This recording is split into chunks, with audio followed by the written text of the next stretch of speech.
കാട്ടുതീയിൽ നിന്നും ജീവൻ തിരിച്ചു കിട്ടിയതിന്റെ ആശ്വാസത്തിലാണ് ഹോളിവുഡ് സംവിധായിക മീര മേനോനും കുടുംബവും. പക്ഷേ വീട് പകുതിയും കാട്ടുതീ കവർന്നു. വിലപിടിപ്പുള്ള പലതും നഷ്ടമായി. അവ എങ്ങനെ വീണ്ടെടുക്കുമെന്നറിയാതെ വിഷമത്തിലാണ് മലയാളിയായ മീര മേനോനും ഭർത്താവും. കാട്ടുതീ ലോസ് ആഞ്ചലസിൽ സർവ്വസാധാരണമാണെങ്കിലും ഇത്തരമൊരു അനുഭവം ആദ്യമാണെന്ന് മീര പറയുന്നു. ആളിപ്പടർന്ന തീയിൽ നിന്നും അവസാന നിമിഷമാണ് രക്ഷപ്പെട്ടതെന്നും മീര പറഞ്ഞു. ലോസ് ആഞ്ചലസ് വിമാനത്താവളത്തിന് സമീപം സഹോദരി ഡോക്ടർ താരയുടെ വീട്ടിലിരുന്നാണ് മീര സിനിമയെ വില്ലുന്ന രക്ഷപ്പെടലിന്റെ കഥ പറയുന്നത്. മീരയും ഭർത്താവും 3 വയസ്സുള്ള കുഞ്ഞും രക്ഷപ്പെട്ട് 1 മണിക്കൂർ കഴിഞ്ഞപ്പോഴേക്കും ഇവർ താമസിച്ചിരുന്ന പ്രദേശവും റോഡുകളുമെല്ലാം തീ പടർന്നിരുന്നു. ലോസ് ആഞ്ചലസിന്റെ വടക്കു ഭാഗത്തുള്ള അൾട്ടാഡീനയിലാണ് മീരയും കുടുംബവും താമസിക്കുന്നത്. ഹോളിവുഡ് സിനിമാ പ്രവർത്തകരാണ് അയൽക്കാരല്ല. സാൻഡാസ് ഫെസ്റ്റിവലിലേക്ക് തൻ്റെ ഡിഡിൻ്റെ ഡൈ എന്ന ചിത്രം തിരഞ്ഞെടുക്കപ്പെട്ടതിൻ്റെ സന്തോഷത്തിലായിരുന്നു മീരയും ഭർത്താവ് പോൾ ഗ്ലിസറും. 22-ന് തുടങ്ങുന്ന മേളയിൽ പങ്കെടുക്കാനുള്ള തയ്യാറെടുപ്പിലായിരുന്നു ഇരുവരും. 7-ാം തീയതി ഉച്ചയ്ക്ക് ശേഷം വീട്ടിലെത്തുമ്പോൾ വൈദ്യുതി ഇല്ലായിരുന്നു. സാധാരണ അങ്ങനെ സംഭവിക്കാറില്ല. സുഹൃത്തുക്കളോട് അന്വേഷിച്ചപ്പോഴാണ് കാട്ടുതീയെ പറ്റി അറിയുന്നത്. കാട്ടുതീ ഇവിടെ സാധാരണ സംഭവമാണ്, ടൗണിനെ ബാധിക്കാറില്ല.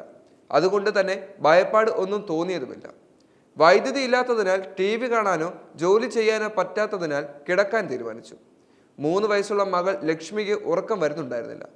രാത്രി 7 മണിയോടെ ഭക്ഷണം കഴിച്ച് കിടന്നു. ചെറുതായി മയങ്ങിയപ്പോഴാണ് വാതിലിൽ ആരോ മുട്ടുന്നത് പോലെ തോന്നിയത്. അടുത്തുള്ള വീട്ടിലെ ജെയിൻ ആൻറ്റിയാണ്.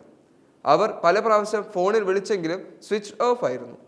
കോളിംഗ് ബെൽ പ്രവർത്തിക്കുന്നുമില്ലായിരുന്നു. അതിനാലാണ് പടി കയറിയെത്തിയ വാതിലും മുട്ടിയത്. വിവരമറിഞ്ഞതോടെ ഭയന്നു പോയി. കയ്യിൽ കിട്ടിയ സാധനങ്ങളും രേഖകളും എടുത്ത് ഞങ്ങൾ കാറിൽ കയറി. റോഡിലെത്തിയപ്പോഴാണ് സംഭവത്തിന്റെ ഭീകരത മനസ്സിലാവുന്നത്. ഇരുവശത്തുമുള്ള മലകളിൽ തീ പടരുകയാണ്.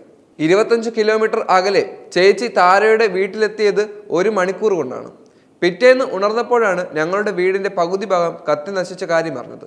ഞങ്ങൾ രക്ഷപ്പെട്ട് 1 മണിക്കൂർ കഴിഞ്ഞപ്പോഴേക്കും ടൗണും റോഡുകളുമെല്ലാം തീ വിഴുങ്ങുകയായിരുന്നു. വീടിനുള്ളിലെ മെഴുകുതിരി വെളിച്ചം കണ്ടാണ് ജെയിൻ ആൻറ്റി കയറി വന്നത്. അവർ വന്നില്ലായിരുന്നുവെങ്കിൽ ഞങ്ങളുടെ അവസ്ഥ എന്താകുമെന്ന് ചിന്തിക്കാൻ പോലും സാധിക്കുന്നില്ല, മീര പറയുന്നു. ഹോളിവുഡിൽ ആനിമേഷൻ ജോലി ചെയ്യുകയാണ് മീരയുടെ ഭർത്താവ് പോൾ. ഇരുവരും ചേർന്നാണ് ഡിഡിൻ ഡൈയുടെ തിരക്കഥ എഴുതിയത്. യൂണിവേഴ്സിറ്റി ഓഫ് സദേൺ കാലിഫോർണിയയിലെ സ്കൂൾ ഓഫ് സിനിമാറ്റിക് ആർട്സിൽ നിന്നും സംവിധാനത്തിൽ ബിരുദാനന്തര ബിരുദം നേടിയ ആളാണ് മീര. മീസ് മാർവൽ എന്ന വെബ് സീരീസിലെ 2 എപ്പിസോഡ് സംവിധാനം ചെയ്തു.